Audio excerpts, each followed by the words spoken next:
बंधु माने आजिर एही कार्यक्रम को आपण मानकु स्वागत। आजिर एही कार्यक्रमटी मकर राशि व्यक्ति विशेष मानक पई बहुत गुरुत्वपूर्ण अटे, बहुत ही खास अटे। कारण खूब शीघ्र आसिबकु जाउछि होली एवं एही होली परे परे आपणक जीवन रे एक बहुत बड़ परिवर्तन हेबा पई जाउछि। आपणक जीवन रे लागि रहिथिबा अनेक दुख कष्ट एवं समस्यार अंत हेबा पई जाउछि।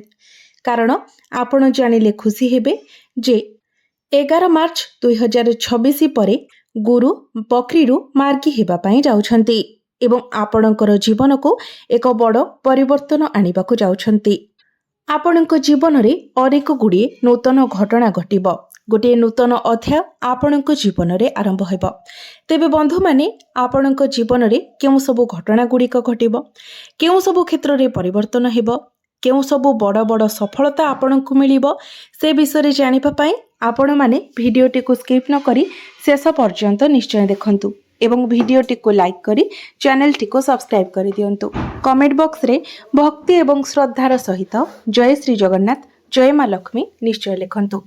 तो बंधु माने आसंतु आरंभ करिबा आजिर एही कार्यक्रम को, जहा आपणकर जन्म राशि तथा चंद्र राशि उपरे आधारित अटे। तेबे राशि चक्रर 12 गोटी राशि मध्यरु 10म राशि हेउछि मकर राशि। तेबे बंधु माने चलित वर्षटी हेउछि सूर्यंकर वर्ष। तेबे बंधु माने 11 मार्च 2026 को देवता मानकर गुरु देवगुरु बृहस्पति आपणकर षष्ठ भावरे बकरीरू मार्गी होइजिबे। किंतु केवल एतिकी ही नुहे, दीर्घ 12 वर्ष परे गुरु आपणकर सप्तम भावरे उच्चस्थ हेबे।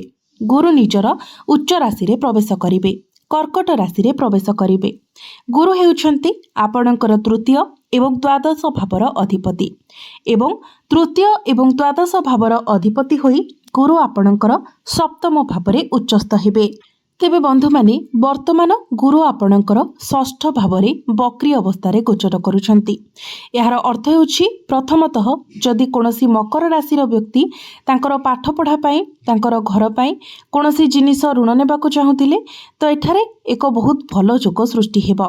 षष्ठ भावरे गुरु प्रतिकूलरू सीधा सड़क बुलिबा दर्शाउछि जे जो माने दीर्घ समय धरी ऋण विषय चिंतित थिले सेमाने ऋण नहीं पारिबे, किंबा किछि लोक चिंतित थिले जे काहाठारू टंका नेबाकू पड़िबो किंबा काहाकू आपणकू टंका फेरस्त करिबाकू पड़िबो। तो 11 मार्च परे ए सबु पई एक बहुत भलो जोग सृष्टि हेबो जे अन्य व्यक्ति आपणकू टंका फेरस्त करिबे। तो एपरि किछि जोग सृष्टि हेउछि एवं जेतेबेले आपणकर तृतीय भावर अधिपति गुरु षष्ठ भावरे मार्गी होइजिबे एवं षष्ठ भावरू द्वादश भावकू देखिबे, आपणकर तृतीय घर षष्ठ एवं द्वादश घर सहित संयोग सृष्टि करुछि। यह देखा जाउछि जे मकर राशि रे जन्मित व्यक्ति माने निजर काम पाई किंबा यात्रा संबंधी कारण पाई दूर यात्रा करि पारंती, विदेश यात्रा करि पारंती। तृतीय गृह द्वादश गृह सहित सीधा सड़क संपर्क सृष्टि करुछि। यह मध्य एक भलो आपणकर कुंडली रे जोग सृष्टि हेउछि। तेबे किछि नकारात्मक दिग मध्य रहिछि जहा मु एठारे आपणको निश्चित करिदेबाकू चाहूछि।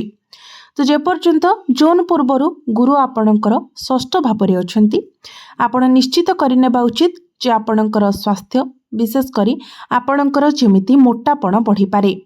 तेणु आपणको खाद्य पेय प्रति सतर्क रहिबार अछि। आपण बदहजमीर शिकार होई पारंती, आपणकर पेट संबंधी समस्या देखा देई पारे किंबा आपणकर इम्यूनिटी सिस्टम डाउन रही पारे। विशेष करी चर्बी वृद्धि समेत अन्य किछि समस्या आपण अनुभव करि पारंती। तो आपणको ए सब विषय सतर्क रहिबाको पड़िबो। किंतु हाँ, जेतेबेले गुरु आपणकर सप्तम भावरे प्रवेश करिवे सेतेबेले आपण दीर्घ 12 वर्ष परे आपणक जीवन रे अनेक गुड़िए परिवर्तन निश्चित भावरे देखिबे। कारण सप्तम भावरे गुरु उच्चस्थ हेबे। सप्तम भावटी होइथाय आपणकर वैवाहिक जीवनर भाव, आपणक जीवन साथीर भाव, डेली इनकम र भाव, पार्टनरशिप र भाव। तो गुरु जेतेबेले एठारे उच्चस्थ होइजिबे तो आपण जदि किछि कार्य करूछंती जेंथरे आपणकर डेली इनकम हेउछि तो यह आपणक पई बहुत भलो रहिबो। आपणकर इनकम रे ग्रोथ आसीबो। एही वर्षटी आपणकर सपक्ष रे रहिछि। दैनिक आय सह जड़ित कार्य रे आपणको लाभ प्राप्ति हेबो। किंबा आपण किछि पार्टनरशिप बिजनेस स्टार्ट करि पारंती। सप्तम भावरे गुरु उच्च एवं मार्गी होइजिबा फଳରେ आपणको शुभ फल प्रदान करिवे। एठारे गुरुंकर दृष्टि सीधा सड़क रहिबो। जीवनर सबुठारु बड़ जंत्रणादायक परिस्थितिरु आपण बाहरी आसिबे। गुरु जेतेबेले आपणकर सप्तम भावरे गोचर करिवे तो गुरुंकर पंचम दृष्टि आपणकर एकादश भाव उपरे पड़िबो। एकादश भावटी होइथाय लाभर स्थान, आयर स्थान, इच्छा पूर्तिर स्थान। तो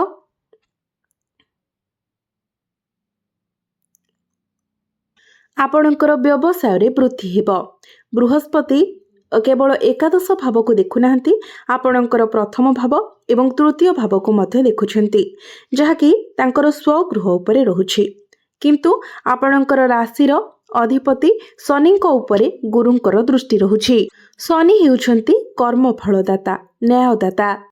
तो गुरुंकर दृष्टि शनिଙ୍କ उपरे पड़िबा फଳରେ आपणको एक सत्य पथ मिलिजिबो।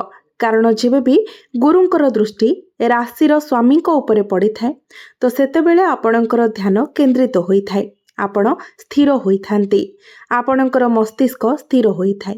तो एठारे गुरुंकर दृष्टि आपणकर प्रथम भाव उपरे रहुछि एवं आपणकर प्रथम भावर अधिपति हेउछंती शनि। तो यह देखा जाउछि जे आपण निजर कार्य को जारी रखिबे। आपण जो जहा उपरे काम करूछंती आपणकर ध्यान केंद्रित एवं स्थिर हेबो। आपण सकारात्मक होइछिबे एवं आपणकर परिवेश मध्य सकारात्मक रहिबो। कारण आपणक कार्य क्षेत्र रे अभिवृद्धि आसीबो। आपण आत्मविश्वासी हेबे।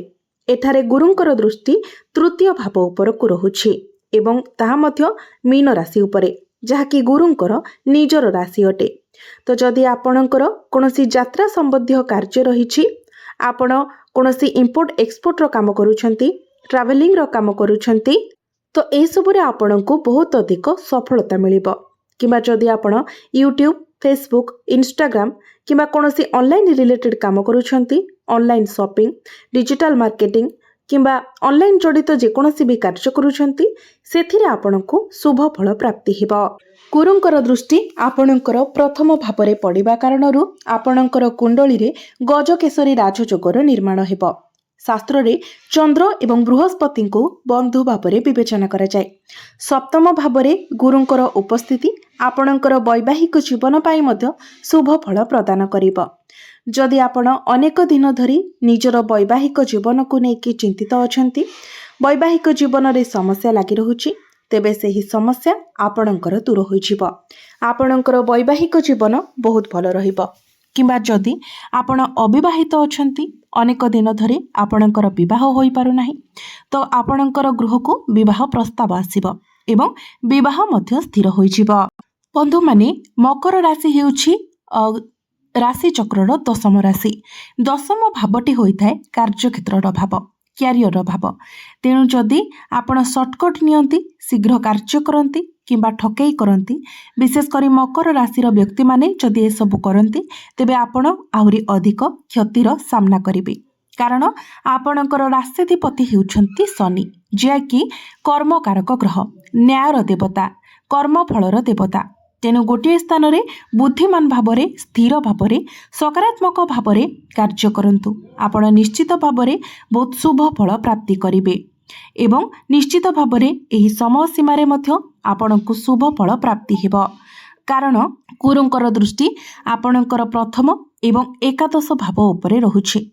तो आपण जदि किछि ज्ञान सह जड़ित कार्य करूछंती, अर्थात आपण लोकमानंकु ज्ञान प्रदान करूछंती, जेमिति कि जदि आपण शिक्षक अछंती, लेक्चर अछंती, जदि आपण ट्यूशन करूछंती, आपण अध्यापक अछंती, तो ए सब क्षेत्र रे आपणको शुभ फल प्राप्ति हेबो। जदि आपण परामर्शदाता अटंती किंबा डॉक्टर अटंती किंबा कोनोसी सोशल वर्क करूछंती, तो ए सबरे मध्य आपणको अधिक शुभ फल प्राप्ति हेबो। तो एही समय सीमा मकर राशि पाई बहुत भल रहुछि। विशेष करी जदि आपण कोनोसी ग्रुप रे लीडर अछंती, नेतृत्व नेउछंती, तेबे एहा आपणक पाई भल रहिबो।